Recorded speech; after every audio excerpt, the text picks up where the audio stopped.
No, we don't. But basically, it's above 100. So yeah. So and then Aaron, like I just Yep. told you, if I something or like I forgot to say something to help add in, you're welcome to. Just like we did this discussion before about the session plans. Yeah. Oh, Thank you. sorry, what do you say? I would say if I miss something or like I maybe you No guys problem. can add in. Yeah.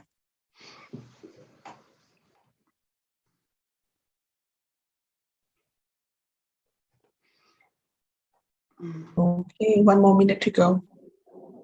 Everybody, good luck with this. And just letting you know that there are other sessions going on at the same time. So this is it's a breakout session. So that may impact the numbers because there are 5 or 6 sessions going on at the same time. Great to see you, Annette. Hi, Bruce.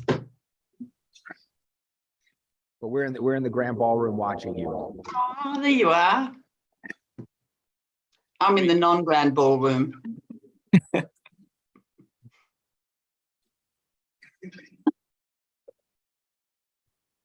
Greetings, Annette. Hi. Hi.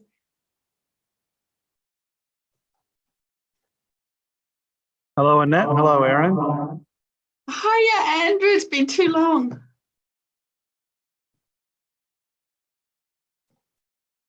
Well, I have a feeling that my greatest achievement in this session is to bring Annette to this conference. People miss you so much, Annette. Wouldn't miss it. Wish I was there. Okay. You can. Yeah, I noticed it's 11 o'clock already. So shall we Wait a little bit, but have a start? No, we wait a little bit because at the moment they were accepting people into the room. Oh, Either secretary can no problem. let us know when we can start. Thank you. Thank you.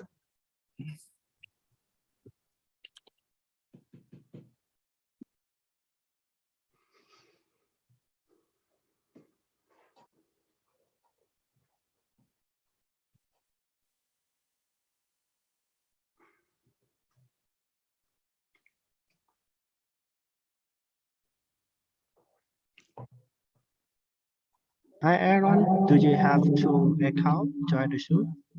No, I just have a backup account just in case one computer fails, and I can jump to another one quickly.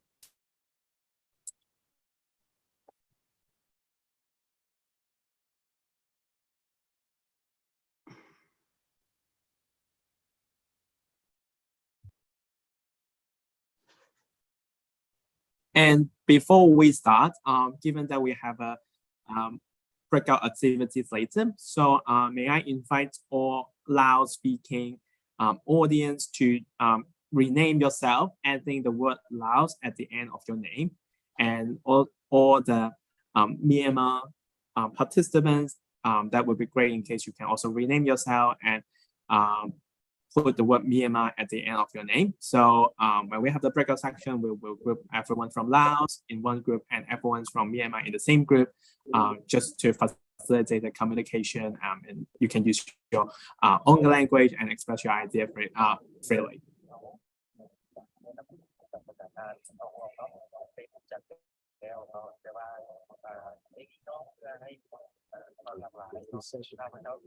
Oh, this is working. This is pro bono working. This is the capacity building session. You gotta go back out. You have the capacity.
Okay, Aaron, I think you can start. Thank you so much. So good morning, everyone. I'm Aaron from DA Piper. I'm the associate, pro bono associate Asia, that based in Hong Kong. But I'm very honored to have an opportunity joining the Asia Pro Bono Conference this year to talk about a new, kind of new, but not very new concept. But at the same time, we think that it's going to be a very important solution for a lot of people when they come to access to justice, that is affordable law firms. I think in the past 2 years, DA Piper has been working very hard with our partners in Australia to develop an affordable law firm. At the same time, there's also other kinds of law firm running in a similar concept, like in the format of social enterprise, to provide affordable legal service to the people who are not be able to get free legal service or get pro bono service, but at the same time, it's challenging for them to get like private legal representation. So the purpose of the conversation today is to let you know more about this concept, and also we have two speakers who run affordable law firms in different jurisdictions with us today to talk about their experience, the challenges that they face. Hopefully that can provide some kind of assistance to you in case you are thinking of having an affordable law firm in your own jurisdictions.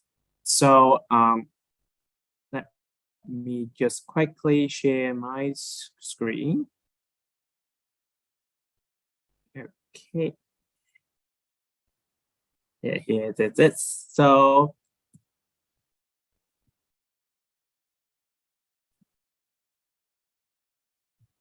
okay. So this is the agenda of the session. What we want to achieve at the end is to share the experience and challenges in setting up and operating affordable law firm in different jurisdictions, so you can get some ideas about how to do it, and also hopefully that can make it easier if you want to start one in your own country.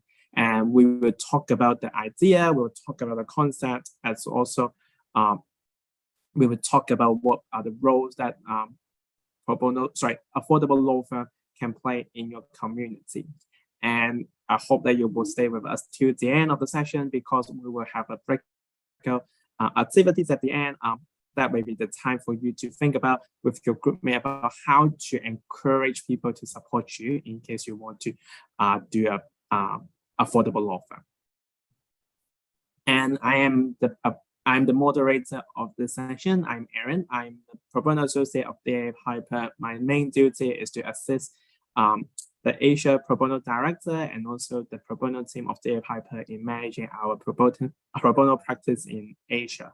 We are very proud to say that we have 7 offices across Asia, and we work on pro bono matters not only in the countries that we have an operation, but we also work in countries that we may not have an office there.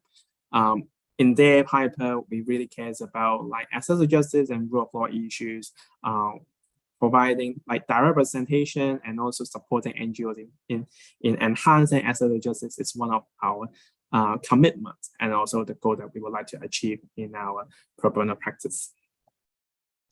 And one of the speakers that joining us today from Australia is an old friend of a lot of you, Annette. Annette is now the acting CEO of Woolloomoolta Legal and serves on its board of directors. Alongside her role as CEO, Annette is also business senior consultant at DA Piper. And she has been advocating for increased.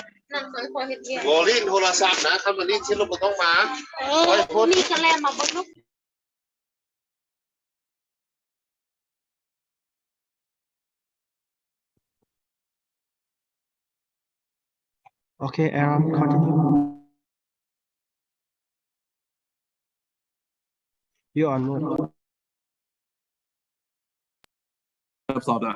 have unmuted myself. Thank you.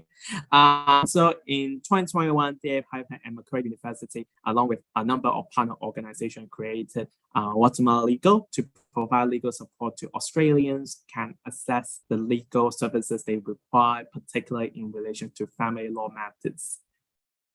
And Annette will talk more about Guatemala Legal later.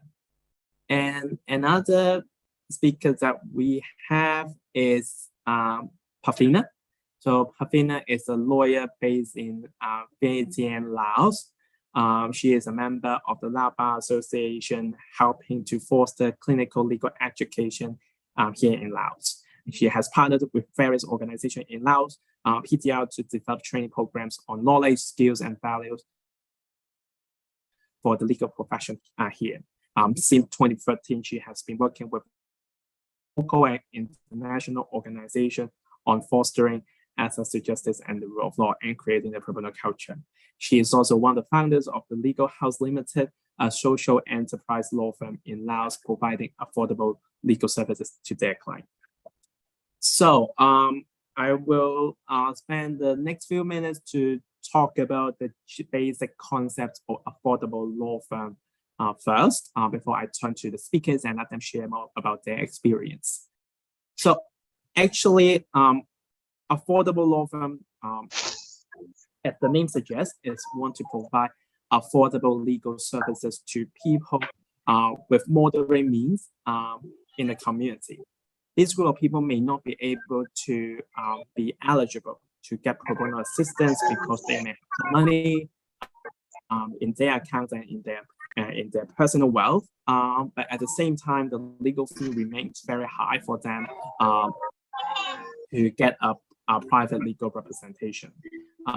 In many countries, people in these group or this class in the community, they do not have a lot of option. Most of them need to choose to represent themselves, and self-representation may not be the most ideal arrangement to individuals because they may not have the full understanding of the laws, and also they may not know the procedures well in presenting their case. So that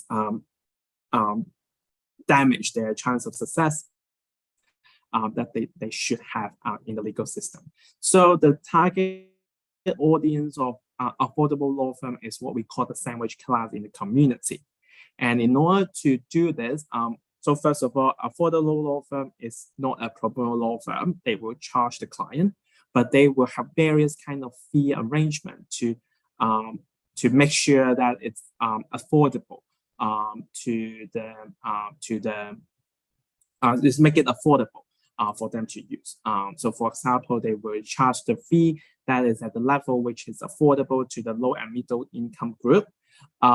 Or they may use fixed fee arrangement, or even dividing the same retainer into a smaller bit. So client will have more clearer understanding and expectation about how much they will be charged at different stage, and also help the client to manage their payment arrangement as well. And some of the law firms will use technology to improve efficiency, so that they can have access to the law firm, access to the legal service at a lower rate. And affordable law firms is not very common, but at the same time, it's not entirely new in this world. There are a few law firms in different jurisdictions is operating as an affordable law firm. For example, in the United States, there is the DC Affordable Law Firm, which they focus on supporting low-income residents in Washington, D.C., the capital city of the United States of America, who do not qualify for free legal aid, but cannot afford to hire a lawyer. So this law firm is formed under arrangement with the Georgetown University, Georgetown Law and University of the District of Columbia, and a number of law firms. And those universities will provide graduates for a 15-month fellowship to work in this law firm. And in this law firm, they have a focus area. They mainly focus on practicing family law, landlord and tenant matters, immigration law, and also estate planning. There is also another one in the UK that is called the Truth Legal Solicitors. Truth Legal Solicitor is founded in 2012 by a solicitor called Andrew Gray. So Truth Legal sets out to be an ethical and affordable law firm. And each year, the firm gives approximately 1/3 of its time by offering free legal advice. And there are also extensive free legal guides and resources on its website for the clients to use. Here in Asia, we have an example called Eden Law in Singapore. Eden Law has fixed fee arrangement on a sliding scale to their client. This law firm focuses on matrimonial matters, estate planning, people with limited mental capacity, civil litigation, and adoption and guardianship matters. So you can see that like these are the matters that probably often faced by the people in the sandwich class. So these affordable law firms are trying to provide a service that meets the needs of the society.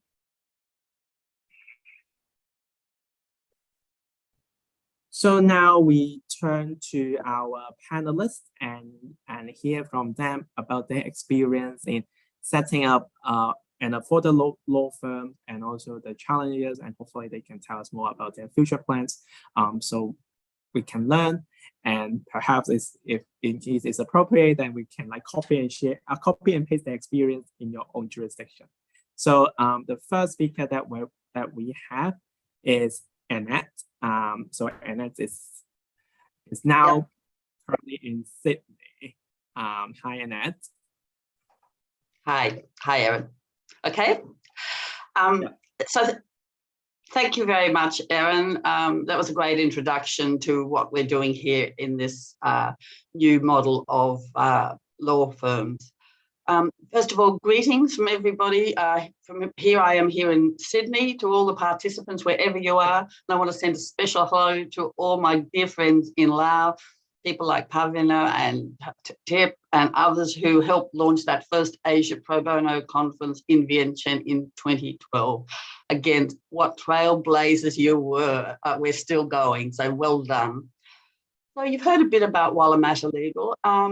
It's a low-fee, not-for-profit family law firm based in Sydney, Australia. It was set up to assist people exactly as Erin described, as the sandwich class, or sometimes here in Australia, they're called the missing middle. In fact, a term I do not like because they are not actually missing. It's the lawyers and the legal services which are missing from the lives of low to middle income earners.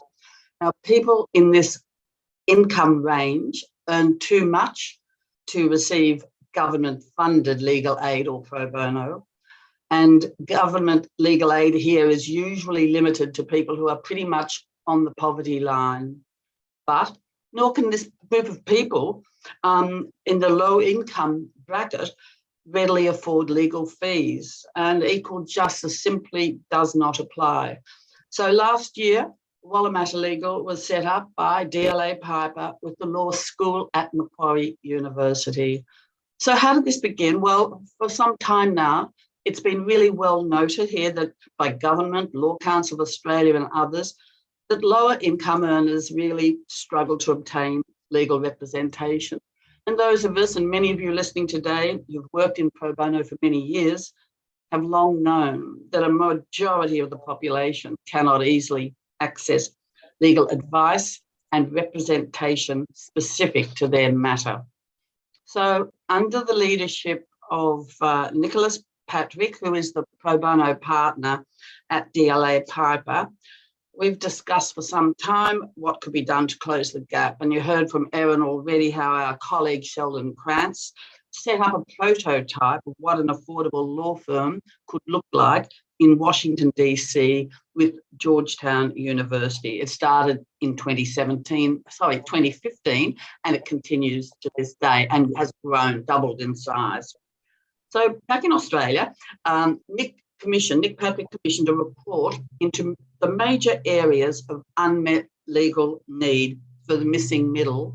And from this, it was decided that we would set up a not-for-profit law firm with low, hopefully affordable fees.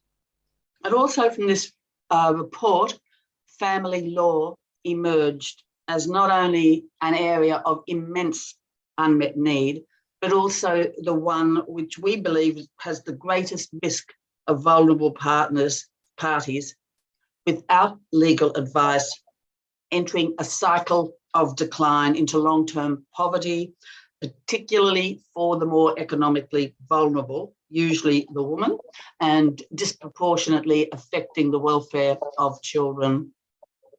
So to get things going, we set up a small steering committee with a guy named Cameron Thompson, who was an operations expert with experience in creating business organisations, and me. That was the committee.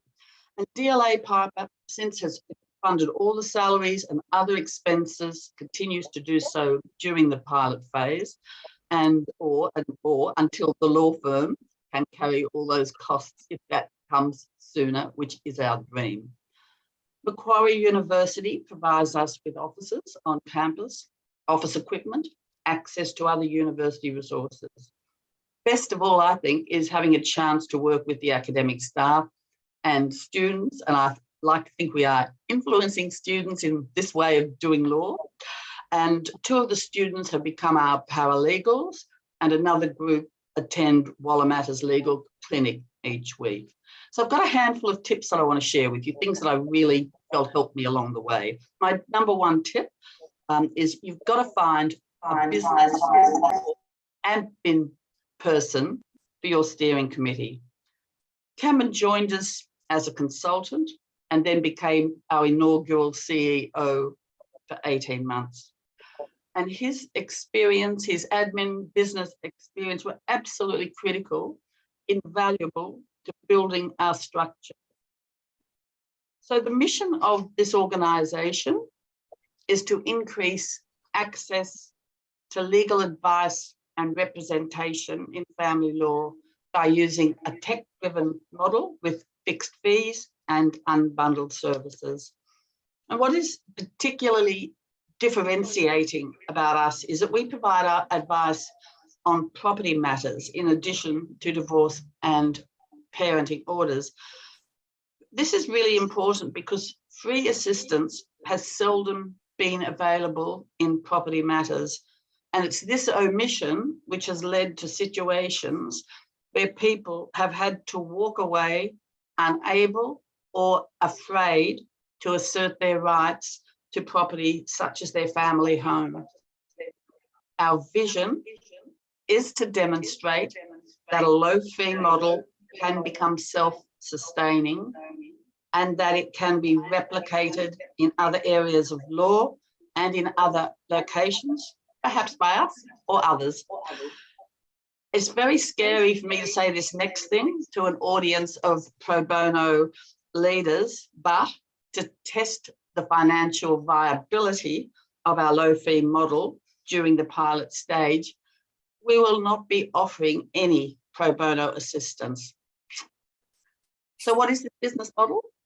Our steering committee has grown. We're still a work in progress, but we were joined by Jerry Bean, a corporate partner, very handy when you're structuring, at DLA Piper, and an associate professor at the university, Dan Gezelbash. And this group became the board, the inaugural board of Wallamatta Legal, when we set up as a company limited by guarantee with charitable status. Before we reached this stage, though, we absolutely hit a huge hurdle, and that was we could not decide on a name. We had millions of great suggestions, and without one, you'll quickly learn that you can't register the company, open a bank account, launch a website, or recruit. And so my second big tip is, as soon as you think you've got an idea and a mission, find a name, make one up and just go with it. So we were really fortunate because the law firm was to be located on the Wallamatigal campus of the university, and in acknowledgement of the traditional Indigenous custodians of this land and with the approval of their elders, we were allowed to name it Wallamata Legal. And so to set up this innovative model of a law firm, we then dealt with this long and growing and still growing to-do list. I'm just going to go through this quickly. You can always contact me later if you want to take this forward. But among the many things you've got to think about, well, first of all, make lots of lists and make sure all your meetings are purposeful. We needed to establish an incorporated legal firm with our local law society. We actually needed to learn more about what our clients actually wanted. We knew what they needed, we think, but what did they actually want? We had to prepare strategic and financial plans, how to assess what we were doing. We needed to build our pipeline of referrals, create our website, legal tech tools, because these were the means to streamline our service and keep costs down. Of course, we had to open bank accounts, a trust account, draft MOUs, which sometimes I feel we've got MOUs with everybody, and recruit our principal solicitor. And here's my number 3 big tip. Do not attempt to recruit staff before your website is live. We had actually wanted to get our principal solicitor's input on the website before it went live, but quickly realised that we needed to put up at least a page, a holding page of introductory information, just so people could believe we existed and we weren't some fake firm. And so we started, we did recruit, we put up that website, and we recruited a wonderful family lawyer, Vivian Galanis, and she saw our first client last November. And since then we have recruited 2 more family lawyers, and we're trying to recruit a 4th. Ashurst has wonderfully provided us with a paralegal for 6 months, and another has generously been provided by the Indigenous unit at the university, Wollonga Maru. We've got other partners and friends who have just made this happen. In addition to the foundation partners, DLA Piper and Macquarie Uni, we have received fantastic support from our pro bono tribe, Sarah Morton-Ramwell at Ashurst, Dan Creasy, KWM, Joe Renkin, Lander and Rogers, Gilly Field, Bill Chris Connell, Book Messenger, Herbert Smith Fields, and from the business sector, LexisNexis, Law Image, and across government, community, and private legal ecosystem. We've received financial, intellectual and knowledge, and many other resources.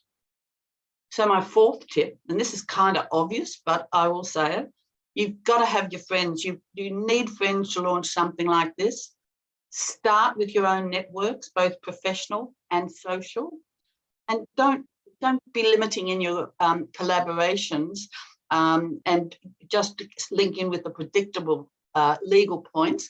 One of the things that's really positive from the experience in DC is that they've got a great relationship with at least one trade union who's helped support them, and in return they help support their individual members when they have legal issues.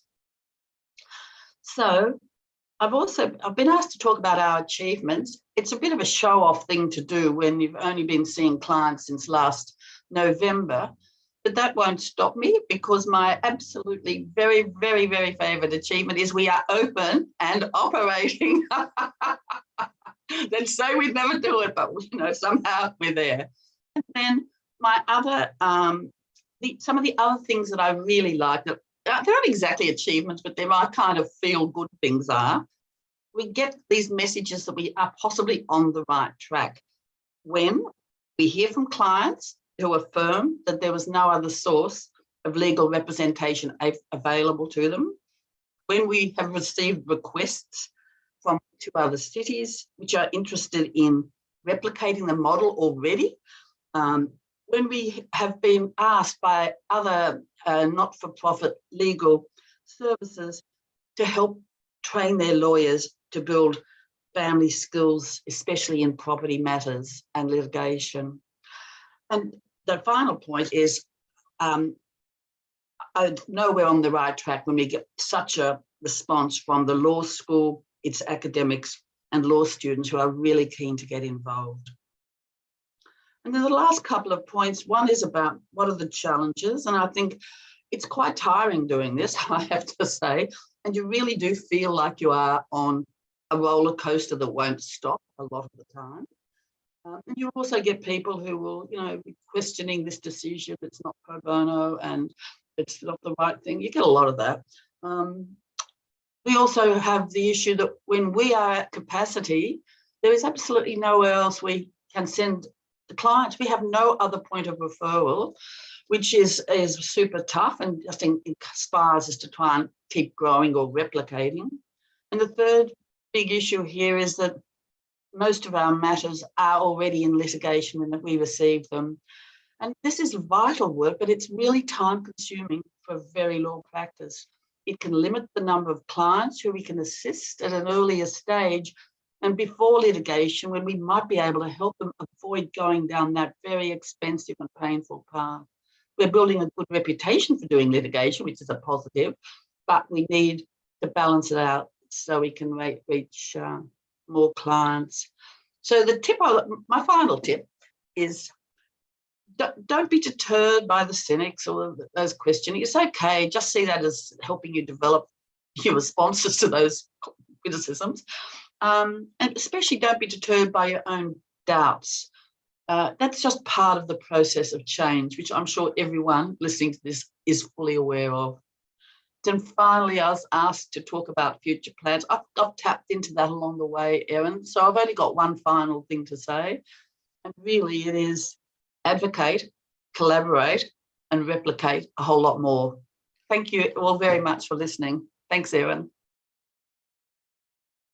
Thank you so much, Annette. And I do agree with you that the first step is always the most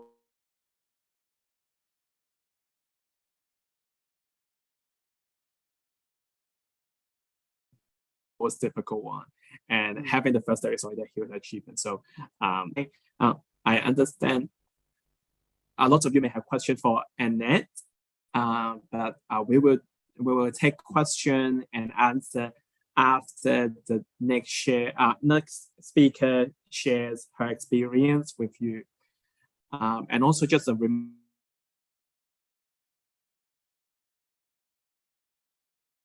reminder for everyone that you can choose the interpretation Korean channel for the language that you are more familiar with. And also I would like to remind all participants from Laos and Myanmar put their country name at the end of their name. So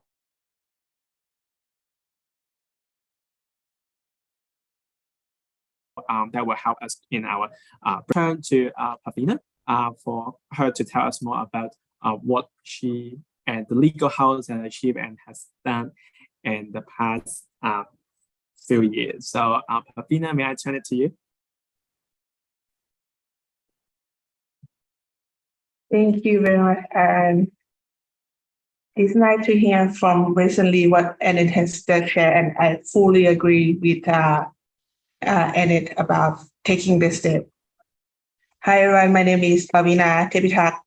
I'm the co-founder of the Legal House, which is very new in the market here of the Lao PDR as a local affordable law firms, which and in another way, like my colleague just mentioned, in another way is the social enterprise law firm. I know this is a very new concept, but I will say that to take a step forward for me in deciding to set up my own business as a affordable law firm or social enterprise law firms, which just fully registers a month ago. So it's very new to the market, but I'm sure that this will definitely fit and able to fill the gap of the sandwich, just like my colleagues just mentioned earlier on this. And with that said, I was the legal house is just registers early August 2022. So the background is that as many of you might heard already within my previous experience and my background is that I've been working in the development fields and see there's a lot of needed. And of course, with my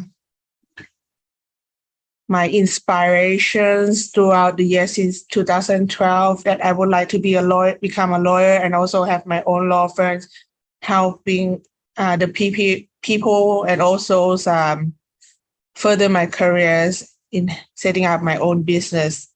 With that said, I will say, especially in Laos, we have a lot of people especially the middle class. Of course, there are people who are not able to afford to go to a law firms, even these local.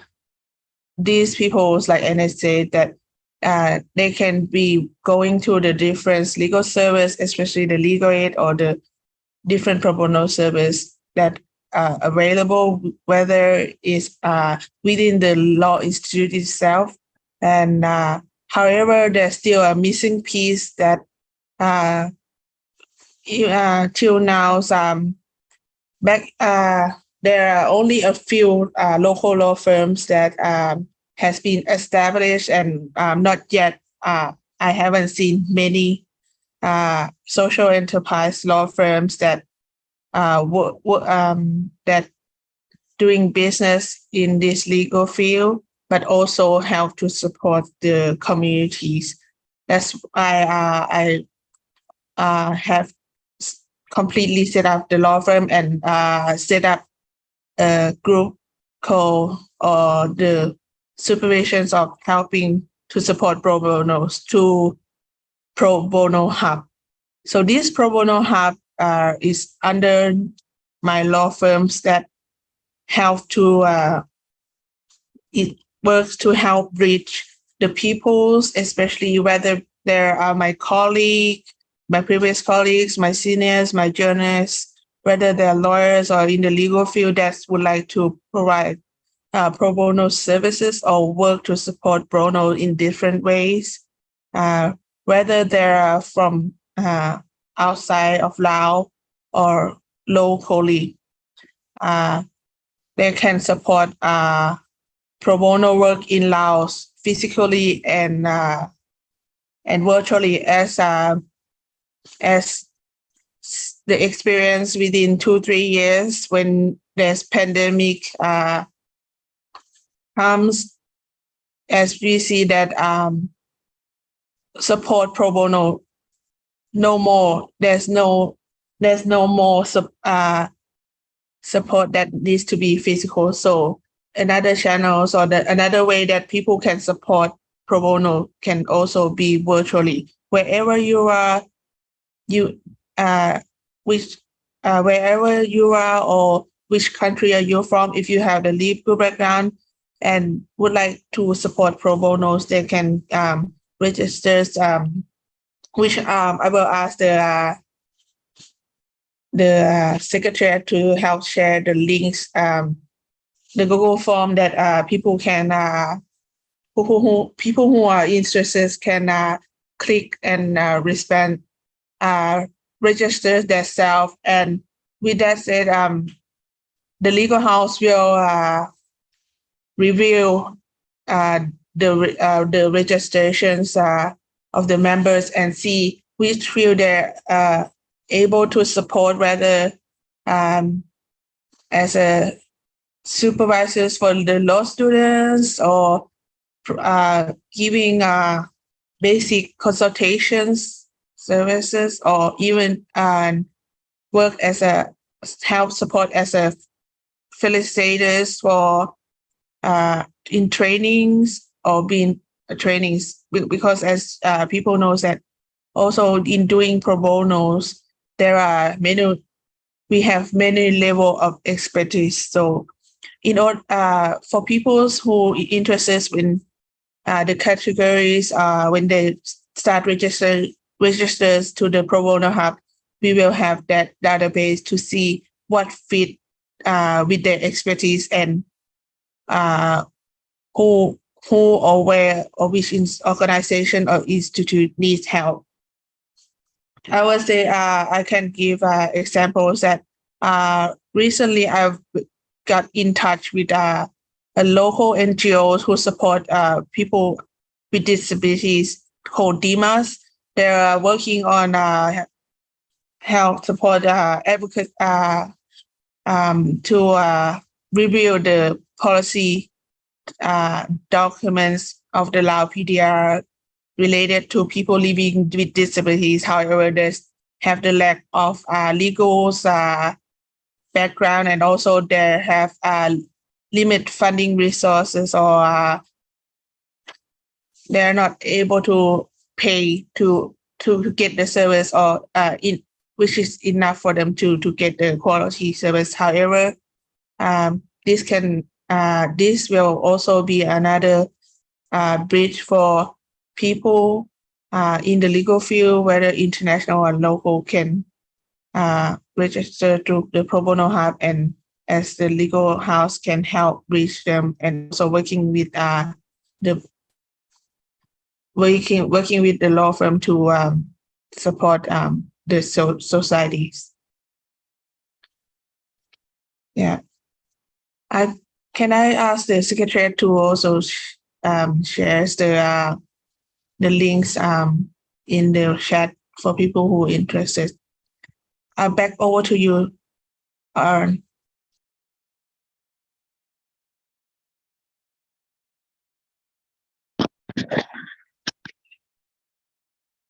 Thank you so much. Just checking if you can hear me now. That's great. I just feel like as we are moving to the next section of the conversation, it's good for me to change my computer and background for this part as well.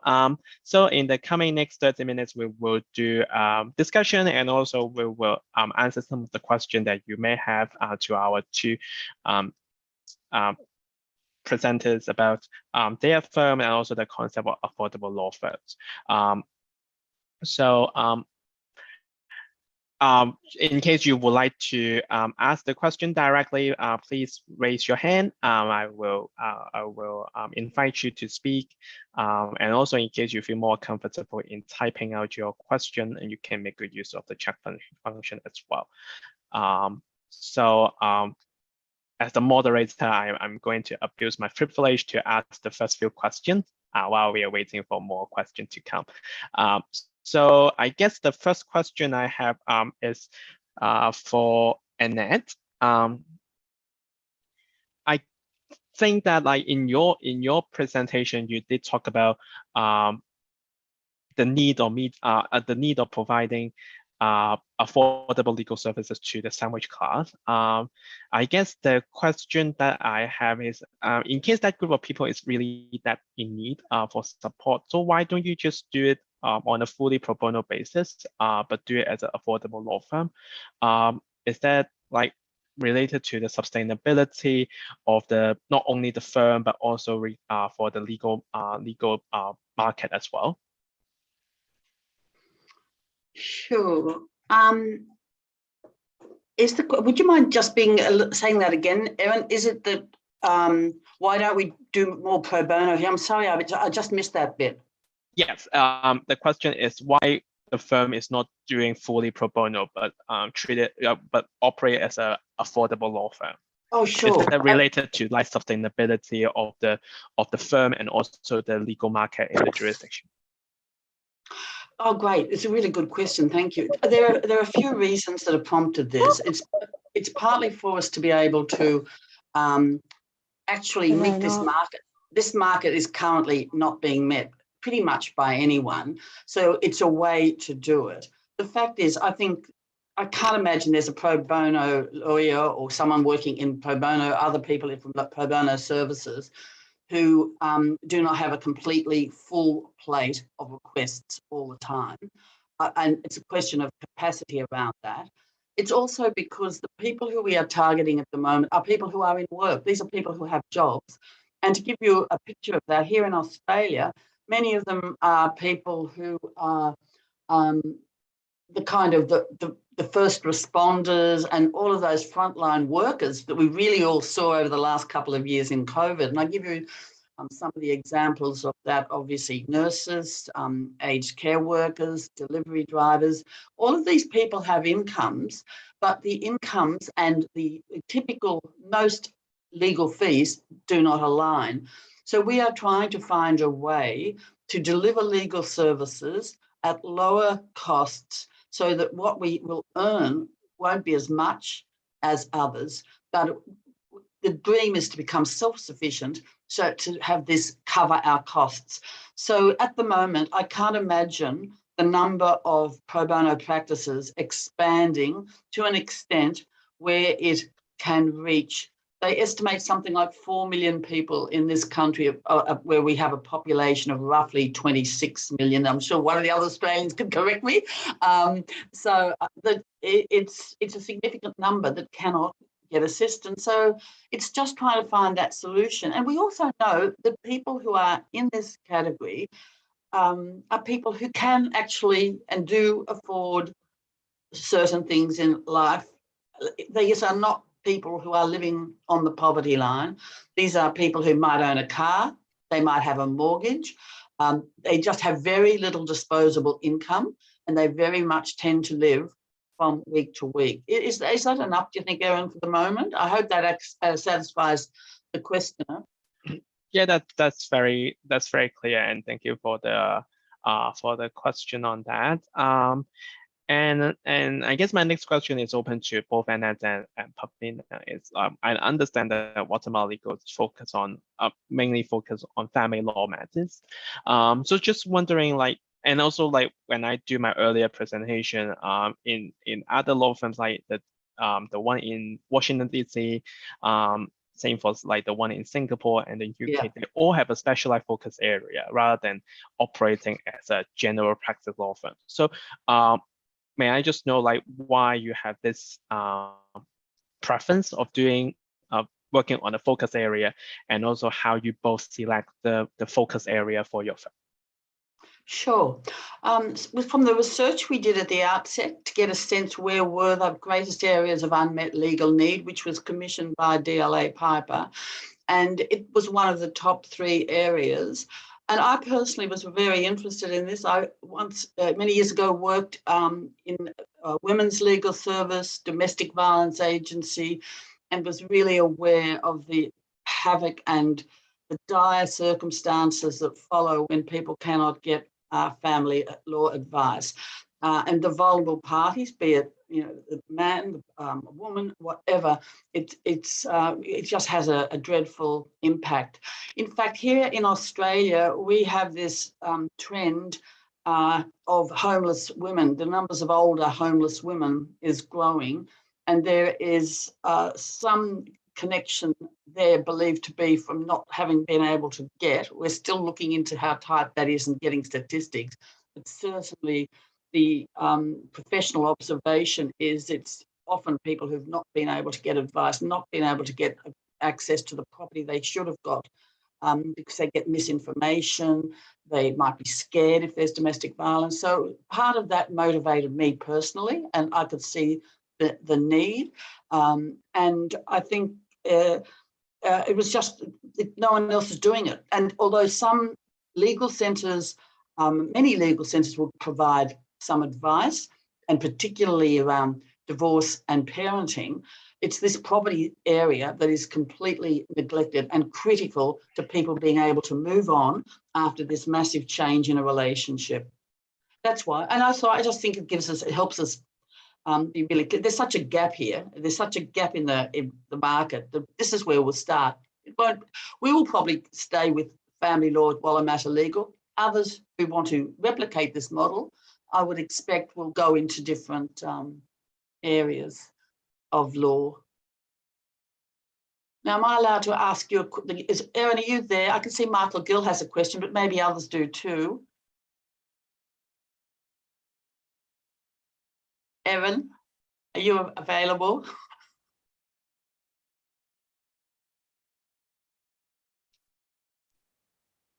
I think Aaron can. No, sorry, Michael. You have question. You can share, please. Thank you. I think Aaron just. Okay, thank you for that. And Annette and Aaron, thank you very much for what you've shared with us.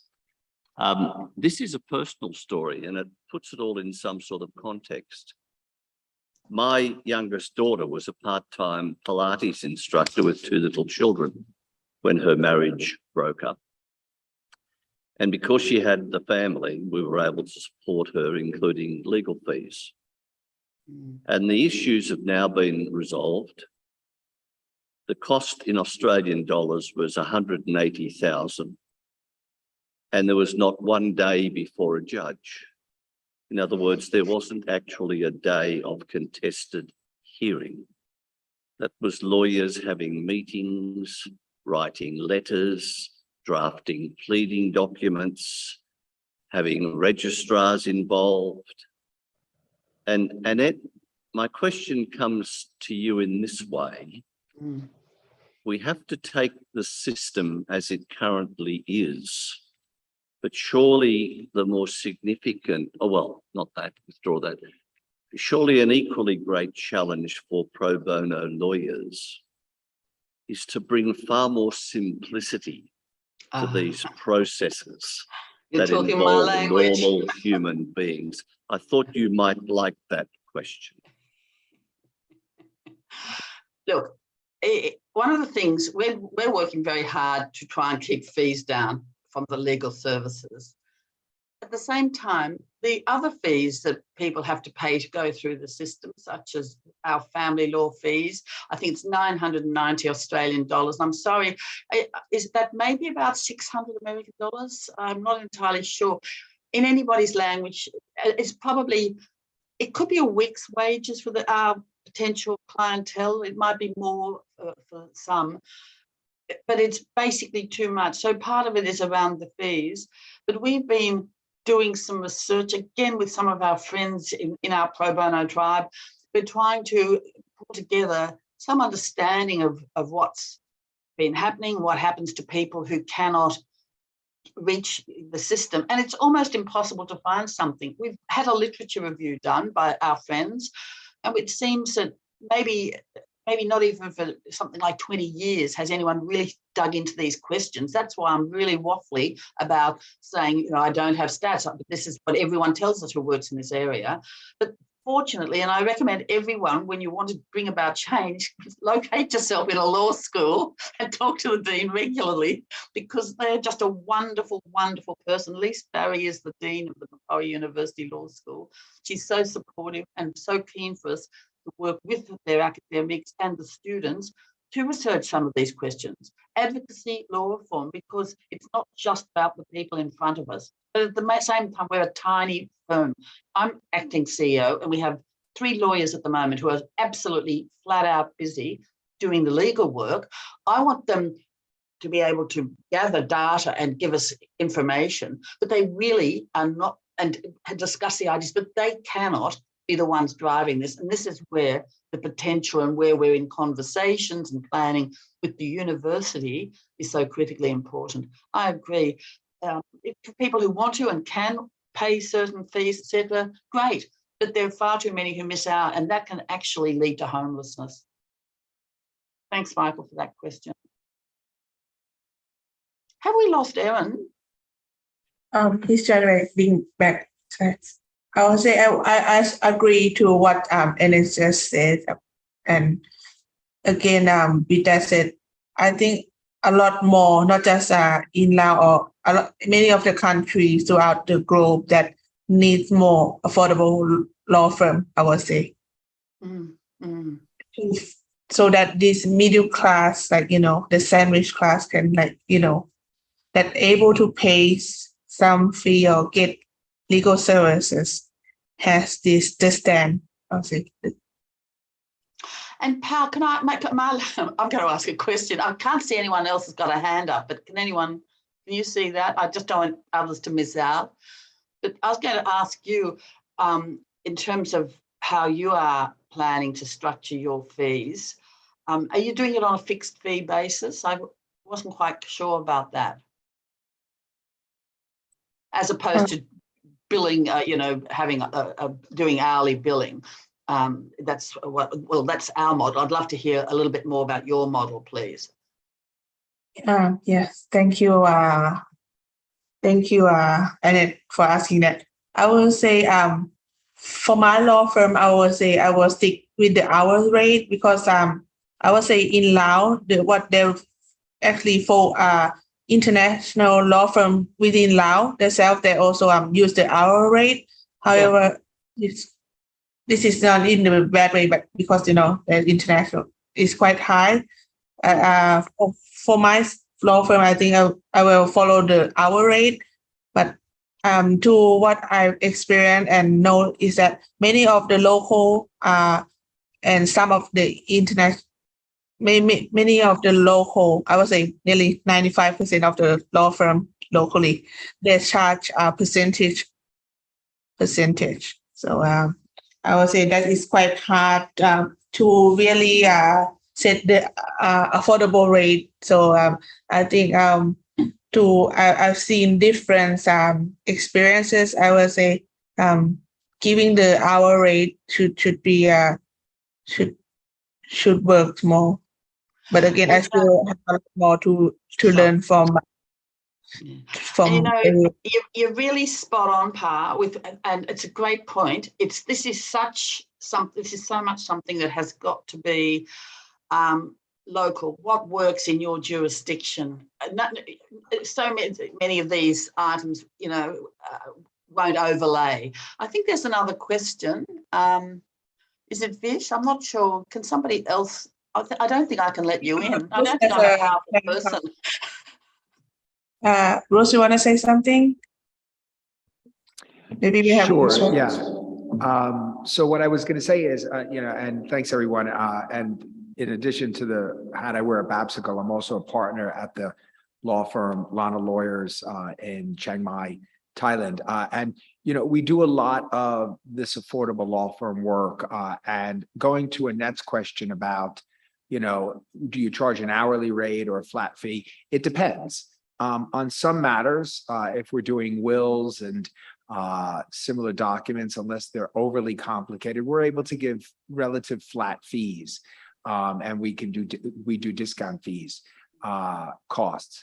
But we tell people, look, it's for this. If it becomes complicated, then we in advance we will give an hourly fee if need be, and people agree to that. Or if we think it's going to have to go from a flat rate to an hourly fee, we give clients notice prior to that. So I think it depends. And I think the more you do certain matters, there are possibilities to give flat fees. But you have to be cautious about it because, often flat fees can suck. It's like quicksand. It could suck you down. And you want to avoid that. But if you are doing hourly rates, of course, you have the power to not always charge for certain things. You can just write it off or put it on an invoice and say, we're not charging you for this. So Pa, I would suggest maybe you consider that with the legal house also. And, but you'll see what the Lao market is able to support. But I think that may actually work. Right. Thank you very much, Bruce. And I would say, again, with my experience being working with Babsicle, I would say helps a lot where I see the different communities and see the gaps. So that is actually also how I inspire, why not, why not take the step? And then I would say, I'm very new in the business of this law firm, but I would like to also inspire my own people, my own my own law professions within the country who just graduate or would like to further their career in this field to really able to stay and take that market as well. Because I'm sure that there are a lot of people that would like to to use the service, but again, it needs to be affordable, just like a lot of people say, especially Annette. Thank you. And that is such a work in progress, assessing what you can afford. You know, when we started out, we thought, look, we can't even give people a free phone call at the beginning. We just can't do it, and they can just book their appointments online. And then we realised you just can't do that. I mean, it just doesn't work. So we do the traditional 15 minutes, might be 20, half an hour, of having that initial conversation. I am mindful that I can't quite see the name. Is it Aaron's back. I think Aaron is back. Aaron, are you with able us? to? And yeah. Yeah, sorry. You're being so patient, waiting to ask your question. Sorry, It was- I it was was a good very- one. I was not an awful one.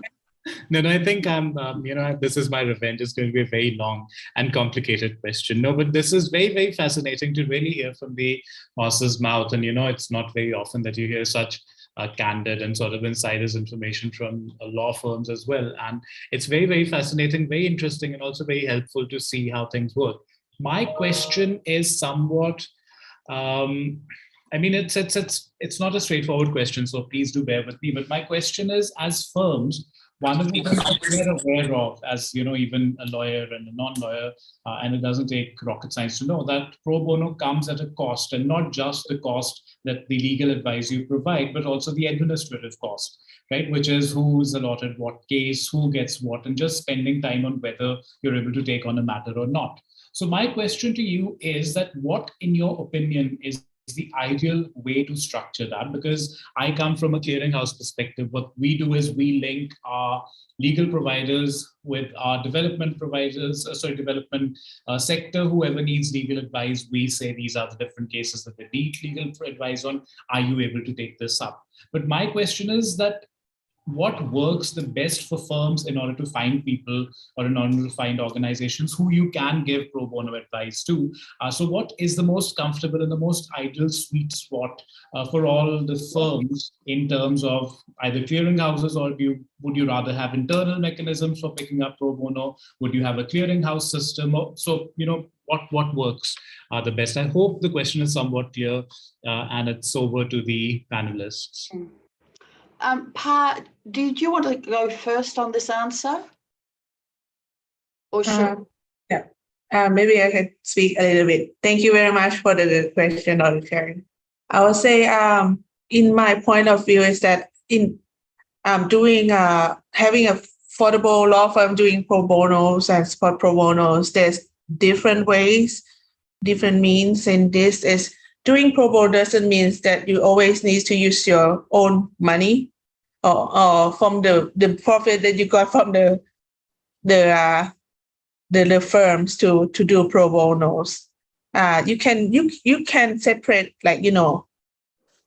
some of the percentage of the incomes from the firms to help support pro bono cases that come in, but also in another ways, there are different pool of support that are out there.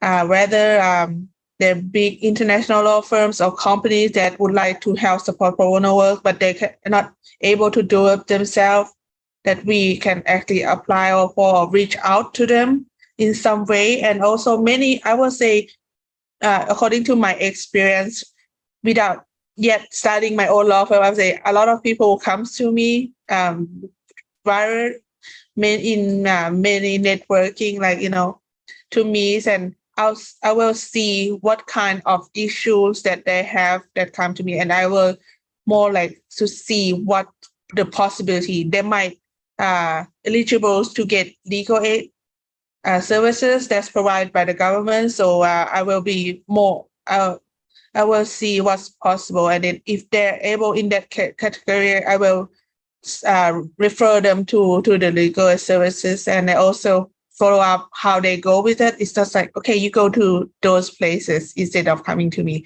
But to help show that we care, it's not just like, okay, throwing the ball to other people, but also if somehow a lot of cases come to me that is full on, so I will see other alternative colleagues or friends, law firm that take pro bono case.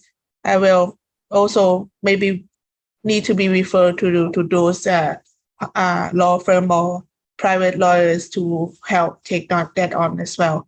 So doing pro bono, we can, I'll say, we can choose whether we will able to accept or not, because many of the cases that come in or issues that come in, I'm not the expertise, and I'll be more comfortable in refer to the expertise, if that help answer the questions. Maybe and it can add in and Aaron as well. If It's really helpful. I think, hey, I think what you say is spot on, and you have such a great perspective from the work you've done over so many years, Pav, in this area. So thank you very much for that. And I'm only now really stepping into that world that you know so much more about than I do. So that's why I said over to you.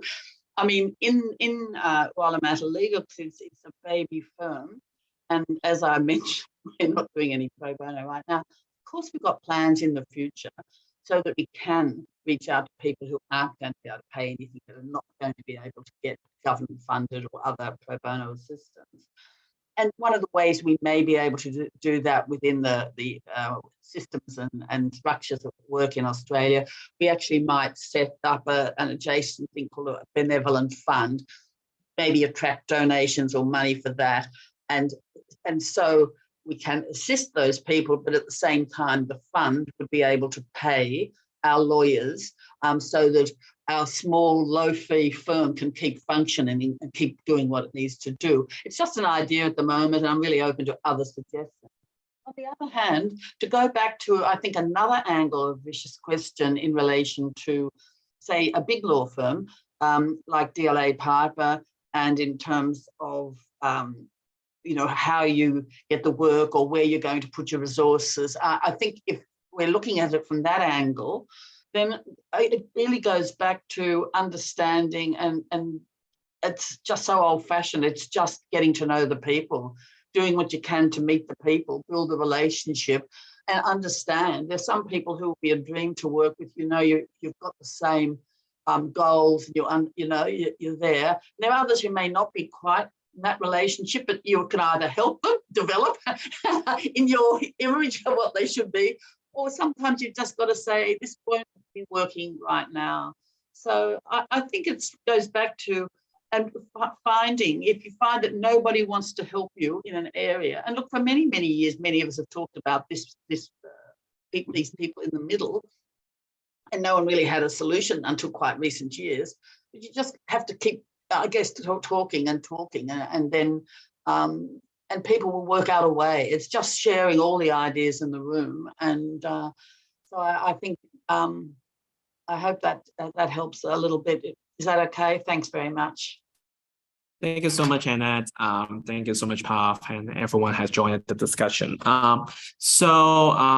Here comes to the final part of the event. I think we really want to see how you would like to bring this forward to the next level.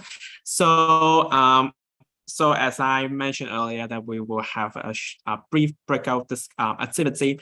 We will divide all of you into 4 different groups, and all the loud speaker will be in one group, all the Burmese speaker will be in one group, and other international speaker will be in the other 2 groups. So what we would like you to do is to prepare a 1-minute pitch to gather support, but all of you will have a different target. So if Annette and Pav doesn't mind, that I will make the decision. So we will have the Laos group to try to get a support from the community leader in the rural area, which only like 1 or 2 lawyers supporting the town. For the Burmese speaker, so they can try to get support to to other lawyers in their community who are running like small law firm themselves, and try to let them know that affordable law firm is something like benefit to the society, and it's something like it's a good member of the legal profession. And for the 2 group of international speaker, I guess you guys will have the same topics. Why don't you to think about like how to get the support from partners? Partners that can provide funding and sponsorship to you for you to support this affordable law firm. So and I said that like in Waterloo Legal, we have like Macquarie University, we have J.I. Piper doing this. So if you are the one who would like to start your own firm, how would you approach these like parties to get a support? So for the international speakers, your duty is to prepare a 1-minute pitch to get sponsorship.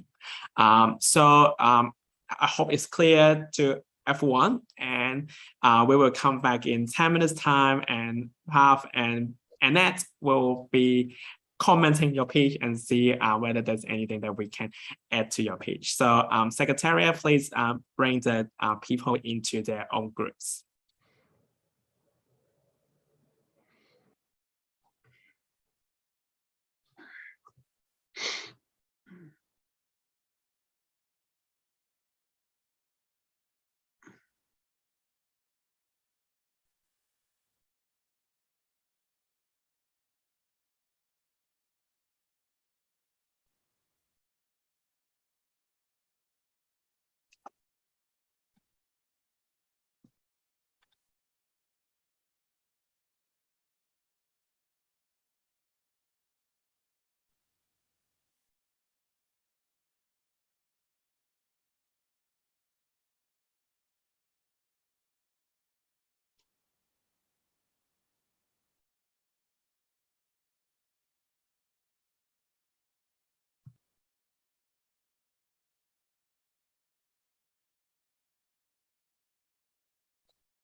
Hi, Aaron.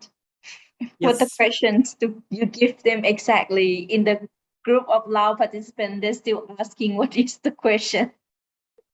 Oh, I think I have messaged the group, but the question is to get support from the community leaders in the rural area. So that's the question.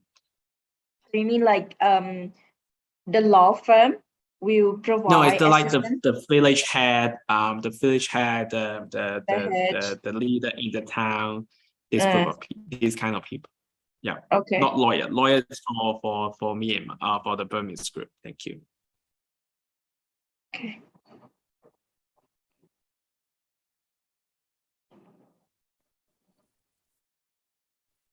Myanmar and this. Okay. Thank you. So how could the head of village help the community to access to affordable law firm? Yes. Okay. Thank you. Thank you.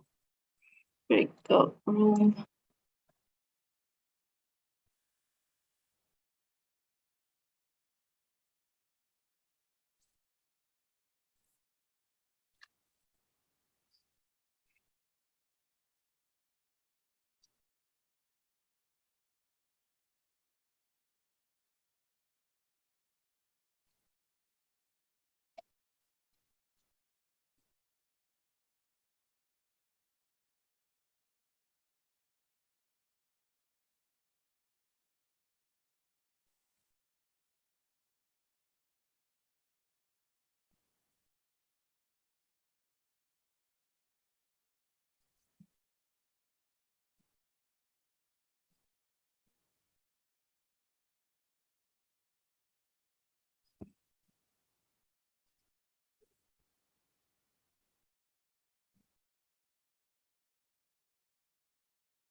Hi, Secretary. Can we close the room and get people back?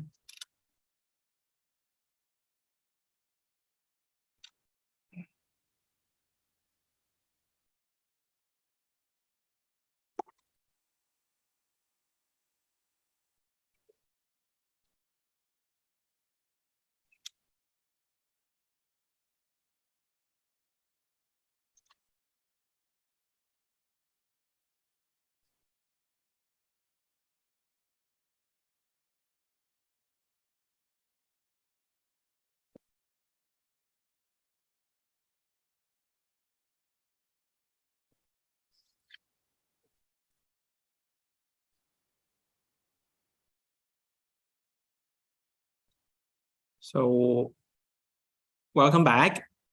I hope you guys have a very good discussion. So shall we start with the Laos group?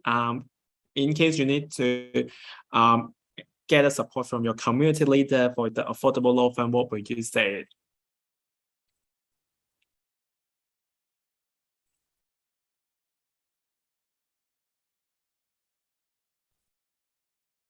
Hi, do we have anyone from the Laos group?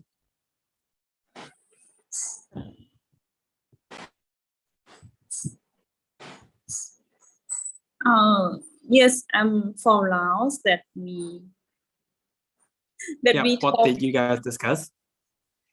Yeah, we join with the group 3. Yes, Oh, but I no joined problem. group 3, but we will have the No person problem. who will talk about that. No problem. Anyone in group 1 can share? Or they are using the translation, sorry. No, it's okay. Can you hear me? Yeah, Maybe please. a little Yes, bit. we can. Yeah. Yes. My name is Volapian Sisuk from the Faculty of Law and Political Science. Actually, we have sorry, I'm not convenient for turn on the video. Sorry for that. No problem. Okay. Actually, in our group, we not really discuss on the how could we access to the community, how the community access to the law firm itself, but we have discussed a little bit more about what will happen when the Lulo people or the community itself have the problem and they want to access to the legal adding from for the law firms, because actually we have some law firm who have experience that what happened when the law firm itself bring the case to the court, and how about the fee of the court, that do the committee or do the Lulo people need to pay the fees for the court, even because we know that they are from the poor family or for the community itself. Yeah, so we have discussed a little bit about that, and we have the answer that from some law firms, some experienced lawyers, they said that normally we have to pay for that, but in some case they have some law firm who support for the fee for the poor people in the Lulo. So actually generally, normally people from the community itself, they have no money to pay for the lawyers, so that's why it also hard for them to to get access to the court. But yeah, somehow there are some companies in Laos, some law firm that would help them a little bit. Yeah, that's it. What we have discussed, because we have really limited of time. Yeah. That's all for Thank you so. what we have. Thank you so much. So shall we turn to the Burmese group?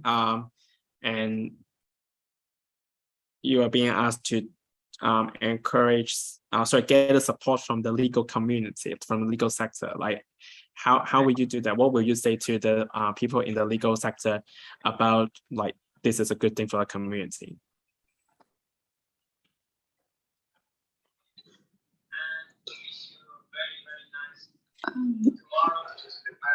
Hello, Yes. ကျမပြောလိုက်ပါမယ်နော်ဟုတ်ကျမဟိုပါမြန်မာအုပ်စုကပါကျမကြတော့ဒီ lawyer လည်းဖြစ်ပါတယ်ဒါပေမဲ့ paralegal အနေနဲ့လည်းကျမလှုပ်ဆောင်နေတာပေါ့နော်ကျမတို့ဒီ law firm တွေနဲ့ပတ်သက်ပြီးတော့ကျမတို့ပြောသွားတဲ့ခါကျတော့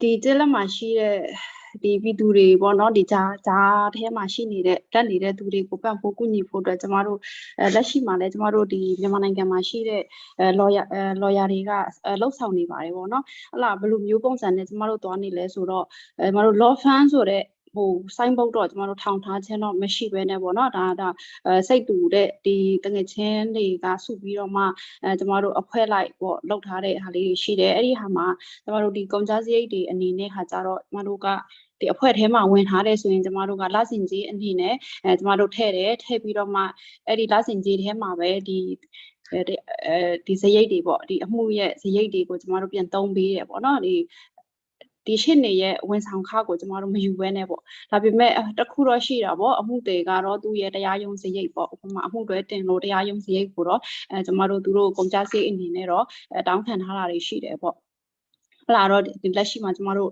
လှုပ်ဆောင်နေတယ်ပေါ့နော်နောက်တစ်ခုခါကျတော့ကျမတို့ဘယ်လိုမျိုးသွားလဲဆိုတော့ကျမတို့ဖွဲ့လိုက်တဲ့ထဲမှာပြည်နယ်တစ်ခုရှိမယ်ဆိုရင်ပြည်နယ်ထဲမှာမြို့တွေပေါ့ဒီရုံးအခြေစိုက်တဲ့မြို့တွေမှာရှိတဲ့လော်ယာတွေတငယ်ချင်းတွေကိုများသောအားဖြင့်မိဖက်အနေနဲ့ခေါ်ပြီးသူတို့ကိုဟိုကျမတို့ဥပမာရှမ်းမှာရှိတယ်ဆိုရင်ကျမတို့ကလောမှာအမှုဖြစ်တယ်ဆိုရင်ဒီကလောဒေသမှာနေတဲ့ရှေ့နေကိုသူ့ကိုချိတ်ဆက်ပြီးတော့မှဒါတာဝန်လွှဲပေးလိုက်တဲ့ဟာတွေပေါ့နော်ဥပမာတောင်ကြီးဆိုရင်တောင်ကြီးရုံးရွှေညောင်ဆိုရင်ရွှေညောင်ရုံးဒီလိုမျိုးအနေထားတွေနဲ့ကျမတို့ချိတ်ဆက်ပြီးတော့လုပ်နေတဲ့ဟာတွေရှိတယ်ပေါ့နောက်တစ်ခုခါကျတော့ကျမတို့ကဒီဘလို့ဒီရှင်းနေဖွဲ့စည်း law firm တွေဟိုထူထောင်ဖို့အတွက်ဘလို့ဖြစ်လာမလဲဆိုရင်တော့ကျမတို့ဒီ network တွေပေါ့အခု legal act လိုမျိုးဒီ IMG လိုမျိုးဒီအဖွဲ့တွေခါကျတော့ကျမတို့ဒီအနေနဲ့ရက်ကရှိတဲ့နေကရှိတဲ့ရှင်းနေတွေကိုလည်းဖိတ်ပြီးတော့network တွေချိတ်ဆက်ခိုင်း network တွေချိတ်ဆက်ပေးမယ်အဲ့ဒီမှာတကယ်လို့သူတို့စိတ်ပါဝင်စားလာတယ်ဆိုရင်သူတို့ကိုဒီဥပဒေအထောက်အကူပြု law firm လေးတွေ group ငယ်လေးတွေဖွဲ့စည်းနိုင်အောင်ပံ့ပိုးပေးနိုင်မယ်ဆိုရင်တော့ဒါကပို့ပြီးတော့မှဟိုကြကြပြန့်ဖြစ်လာနိုင်တယ်ပေါ့လို့ဒါကျမတို့အဖွဲ့ကဆွေးနွေးထားပါတယ်ပေါ့နောက်ပြီးတော့ကျမတို့ဖက်ကကျတော့ paralegal လေးလုပ်နေတာဖြစ်တယ်ပေါ့ paralegal တွေလုပ်နေတာဖြစ်တော့ကျမတို့ကရမှာဆိုရင်ဒါရလူထုခေါင်းဆောင်တွေကိုကျမတို့စီယုံတဲ့အနေထားနဲ့သွားတယ် network တွေတည်ထောင်တယ်ဒီအသိပညာပေးတာတွေလုပ်တယ်ဆိုရင်ဒီ law firm ရဲ့အင်အားကလည်းပိုပြီးကောင်းလာတယ်လို့မြင်ပါတယ်ရှင်ဟုတ်ကဲ့ပါဟုတ်အချိန်ရသေးလားမသိဘူးရှင် Thank you. So lastly, like Annette, I know that you are in the international group as well. So can you just like quickly in 20 seconds talk about like your tips on gathering support from sponsors? I have to tell you they're a very naughty group and we didn't do anything we were told to do, but we had a great discussion about what's the potential for an entity like Wallamattta Legal being supported by big firms to compete with local firms who may not have the resources to compete. My very quick answer to that is we are dealing with a different market who are not able to get help. We are in a pilot. We are trying to test that we can become self-sustaining and that we will not be assisted forever by our supporters at Legal Aid and Macquarie University. It's a pilot. Thank you so much. Thank you so much for your guidance, your tips, and also thank you very much for Pav and everyone who joined the session to talk about the experience. I understand the Secretariat would like to show you guys the magic work for this section. So, Secretariat.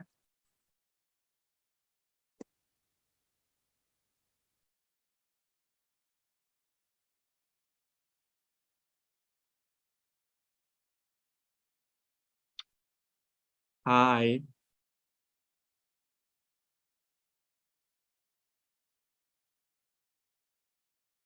Hi, Secretary. Do we have the magic word for this session?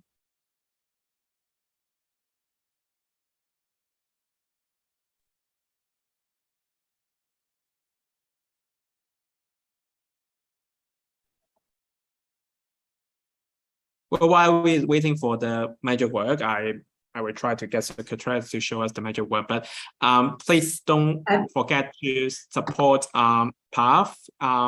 And she has the Google form in the chat room. So if you want to support her, please check it out and see how you can help the Legal Housing Laos to provide more services, and also hope that is affordable law firm is something you guys will think about in your countries to do for the people in the sandwich class. And the magic word for this section is rule of law. So just to remind everyone, the magic word is rule of law. Okay, so thank you very much for joining this section. I hope to see you in the other sections. Tomorrow we will have one about the practicals and analytical skills. So please come and join us. Thank you so much. Thank you, Aaron. Thank you, Nick. Thank you, everyone. Thanks. I dropped my contact information in the chat, so feel free to connect. I'll do the same. That's a great idea. Thank you.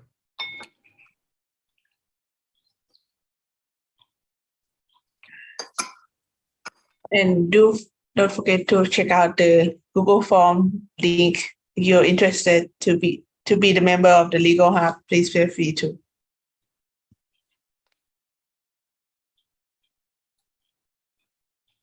Thanks very much, Aaron. Thanks, everybody. Thank you. Bye-bye.